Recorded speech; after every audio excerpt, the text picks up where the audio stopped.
क्या लग रहा है? नहीं नहीं, कोई पास नहीं होगी। पास होगी तो हम रोड हमारे हैं ना, पार्लियामेंट उनकी है तो रोड हमारा है। ठीक है ना, चलिए साहब। यहाँ से क्या मैसेज देंगे तमाम जिस तरह से ये अपने स्कूल कॉलेजेस हॉस्पिटल्स बनाओ ऑफ एक्सेलेंस भाई, और मुत्तहदा होकर रहो, इख्तिलाफ में ना बटो, मुत्तहदा होकर बटो, मुत्तहदा होकर रहो आप। चलिए, हाँ। अमेंडमेंट बिल कहीं ना कहीं इंसानियत सोच बिल है। इस बिल की मुखालफत किस तरह से होनी चाहिए? रोड पर आकर, क्या बात है, सुभान अल्लाह, क्या बात है। सिर्फ रोड पर आने से सिर्फ कानून में भी जाएं वो भी करें, लेकिन बिल आखिर आपको रोड पे आना पड़ेगा, उसके अलावा कोई ऑल्टरनेट नहीं है। मैं आगे बढ़ा। कोलकाता शहर में पीस लविंग सिटीजन फोरम और कई एनजीओज की तरफ से वक्फ अमेंडमेंट बिल के खिलाफ एक बड़ी रैली न्यू मार्केट के पास देखी गई, जिसमें हजारों की संख्या में लोग मौजूद थे। इस प्रोग्राम में मौलाना अबू तालिब रहमानी, अजमेर शरीफ के गद्दी नशी सैयद सरवर चिश्ती, कारी अल्ताफुर रहमान, मौलाना शम्स तबरेज के अलावा कामरान हुसैन, नौशाद खान, उमर ओवैसी, लकी अली, जावेद आलम, महमूद मलिक, सादिक हुसैन, सलमान रियाज, अतर फिरदौसी, शाकिर आलम, मुफ्ती मोहम्मद वसीम, मौलाना बशीरुल कादरी, मोहम्मद समीर, मोहम्मद बिलाल, कमरुद्दीन मलिक, शकील अहमद, सोहेब हनीफ, वहीदा खातून, निशा खान, महमूद, एडवोकेट नफीरुल इस्लाम, एडवोकेट अताउल मुस्तफ़ा के अलावा और भी लोग मौजूद थे। थोड़ा सा रुक जाइए। क्या लग रहा है? नहीं नहीं, कोई पास नहीं होगी। पास होगी तो हम रोड हमारे हैं ना, पार्लियामेंट उनकी है तो रोड हमारा है। ठीक है ना, चलिए साहब। यहाँ से क्या मैसेज देंगे तमाम जिस तरह से ये अपने स्कूल कॉलेजेस हॉस्पिटल्स बनाओ ऑफ एक्सेलेंस भाई, और मुत्तहदा होकर रहो, इख्तिलाफ में ना बटो, मुत्तहदा होकर बटो, मुत्तहदा होकर रहो आप। चलिए, हाँ। अमेंडमेंट बिल कहीं ना कहीं इंसानियत सोच बिल है। इस बिल की मुखालफत किस तरह से होनी चाहिए? रोड पर आकर, क्या बात है, सुभान अल्लाह, क्या बात है।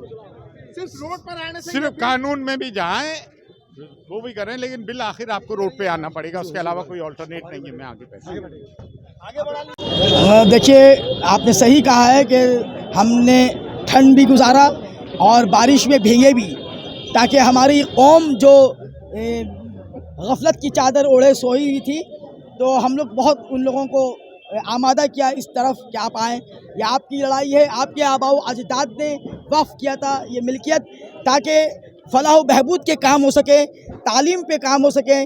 चंद लोग हैं जो इसके गलत इस्तेमाल कर रहे हैं, चंद लोग हैं जो इसका मिसयूज़ कर रहे हैं, वो अपने बाप दादाओं की प्रॉपर्टी समझकर इसे अपने लिए इस्तेमाल कर रहे हैं। तो ऐसे लोग भी अल्लाह के मुजरिम हैं, उनकी भी पकड़ होगी, उनकी भी खबर नहीं, उनकी नस्लें उन्हें गाली देंगी कि ये प्रॉपर्टी आपके बाप की नहीं थी, आपके बाप ने इसे वक्फ नहीं किया था, तो आपने इस पर जो इमारत खड़ी कर दी है, जो इंजॉय कर रहे हैं, तो उनके वो अपने बच्चों के नज़रों में जलील होंगे, अल्लाह के नज़र में तो जलील होंगे।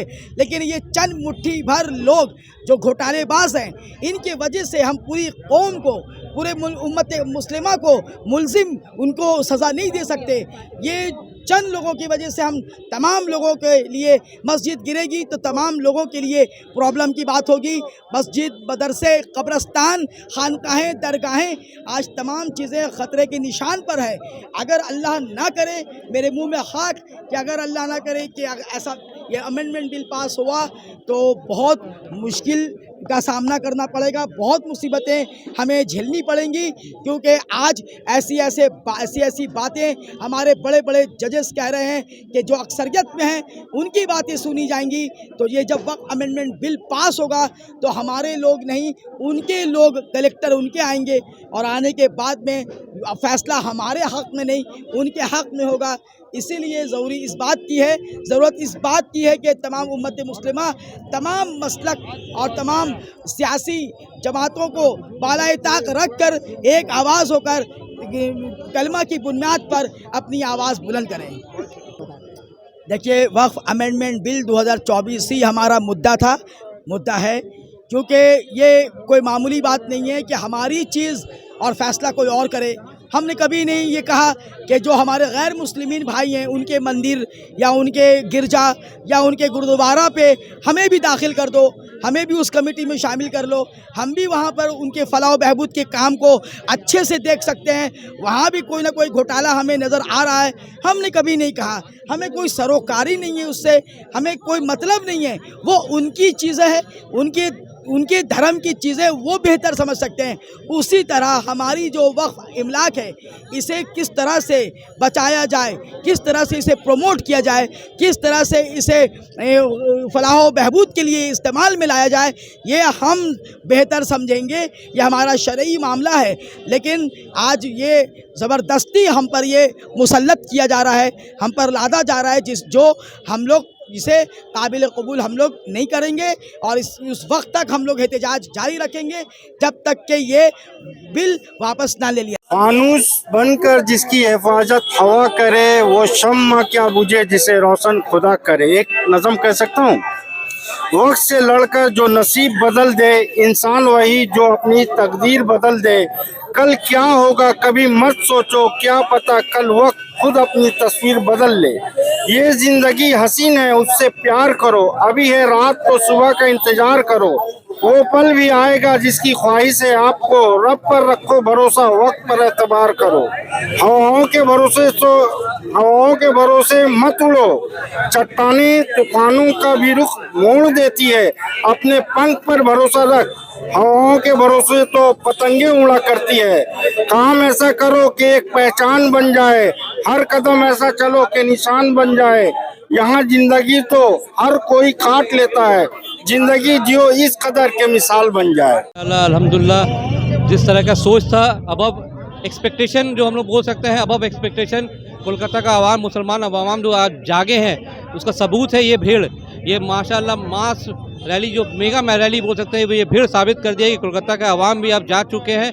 वक्फ अमेंडमेंट बिल के बारे में उनको भी कान में खबर जारी है कि ये कैंसर बिल, ये कितना बड़ा कैंसर है, ये बिल कितनी खराबी होने वाली है हम लोग फ्यूचर के लिए भी, हमारे आने वाली नस्लों के लिए भी। ये वक्फ अमेंडमेंट बिल से बड़ा कोई कैंसर अभी नहीं है। जिस तरह NRC CA एक तरफ से आया था, घर घर से गली गली से सब निकले, तो इसी तरह वक्फ अमेंडमेंट बिल में भी आज अल्हम्दुलिल्लाह में जितने भी आवाम आए हैं, कलकत्ता के कितने साइड से, राधा बाज़ार, तोपसिया, राया बार, ताती बागान, फूल बागान और भी मेहंदी बागान, सबको तहे दिल से बहुत बहुत शुक्रिया है। और हम लोग के 2 महीना की ये मेहनत आज रंग लाई है, जिसका ये सबूत देता है ये भीड़। माशाल्लाह अनएक्सपेक्टेड, हम लोग सोचे नहीं थे कि आवाम अब जाग चुका है।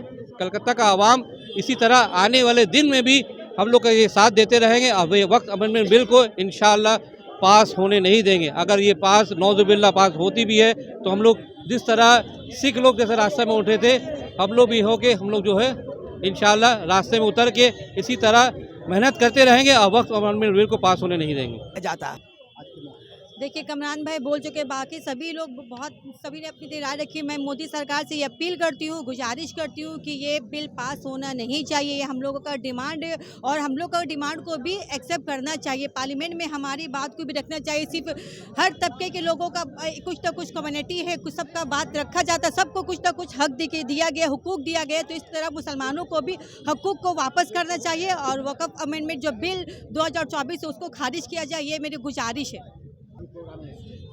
ওয়াকফ সম্পত্তি আমাদের পূর্বপুরুষদের সম্পত্তি, বাপদাদার সম্পত্তি, এটা কোনো মতেই বাজেয়াপ্ত করা যাবে না। যে অ্যামেন্ডমেন্ট বিল উনি আনতে চাইছেন, তাতে এই সম্পত্তি অসৎ উদ্দেশ্যে এই সম্পত্তি উনি নিজের কন্ট্রোলে করতে চাইছেন, যার জন্য আমাদের সামাজিক ক্ষতি হতে পারে। যেমন মাদ্রাসা আছে, স্কুল প্রতিষ্ঠান আছে, কবরস্থান আছে, এগুলো আমাদের হাত থেকে বেরিয়ে যেতে পারে। তা একটা সমাজের জন্য বিশাল ক্ষতি। এটা এই অ্যামেন্ডমেন্ট বিল আমরা প্রত্যাহার করার জন্য দাবি জানাচ্ছি এই মঞ্চ থেকে।